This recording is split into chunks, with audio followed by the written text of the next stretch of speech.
நேற்று வீடியோடைய கண்டினியூட்டி தான் இது. வீட்டில் சாமி கும்பிட்டுட்டு கோவிலுக்கு கூழ் கொண்டு போகிறதுக்காக எல்லாத்தையும் ரெடி பண்ணி வெளியே எடுத்து வச்சுட்டோம். கோவிலேருந்து ஆளுங்க வந்து மோளம் அடித்து எல்லார் வீட்டுக்கிட்டையும் வந்து அவங்கள வந்து கூழ் ஊற்றுறதுக்காக அழைச்சிட்டு போவாங்க. அதுக்காக தான் வெயிட் பண்ணிகிட்டு இருந்தோம். எங்கள் தெருவுக்கு மேலே போயிருக்காங்க. எல்லோரும் கூட்டிகிட்டு வந்ததுக்கப்புறம் நம்ம வீட்டிலேருந்து கிளம்பணும். எல்லோரும் அங்கேருந்து வந்துட்டு இருந்தாங்க. அது வரைக்கும் வெளியே வெயிட் பண்ணலான்னு சொல்லிட்டு வீடெல்லாம் பூட்டிட்டு வெளியே வெயிட் பண்ணிகிட்டு இருந்தோம்.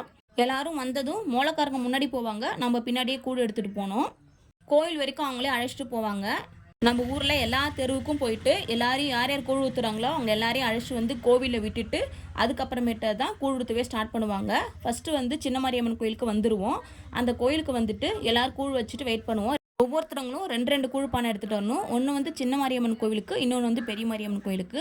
ஃபஸ்ட்டு எல்லாருமே அழைச்சிட்டு வந்து சின்ன மாரியம்மன் கோயிலை விட்டுட்டு அதுக்கப்புறமேட்டா இங்கேருந்து ஒரு கூழ் பானையை எடுத்துக்கிட்டு பெரிய மாரியம்மன் கோயிலுக்கு போய் அந்த சாமிக்கு கூழ் ஊற்றிட்டு அதுக்கப்புறமேட்டா ரிட்டன் வந்து சின்ன மாரியம்மன் கோயிலுக்கு கூழ் ஊற்றுவாங்க.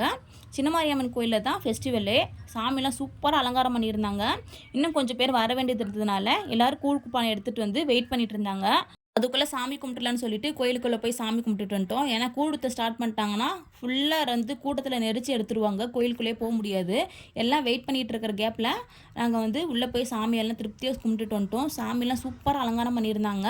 அதுவும் இல்லாமல் இன்றைக்கி ஃபுல் டே வந்து அன்னதானம் போடுவாங்க. காலையில் 9 மணிலேருந்து ஈவினிங் ஒரு 4 o'clock வரைக்குமே ஃபுல்லாக வந்து அன்னதானம் நடந்துகிட்டே இருக்கும். நம்ம யார் யார் வேணுமோ எல்லாருமே இங்கே சாப்பிட்டுக்கலாம்.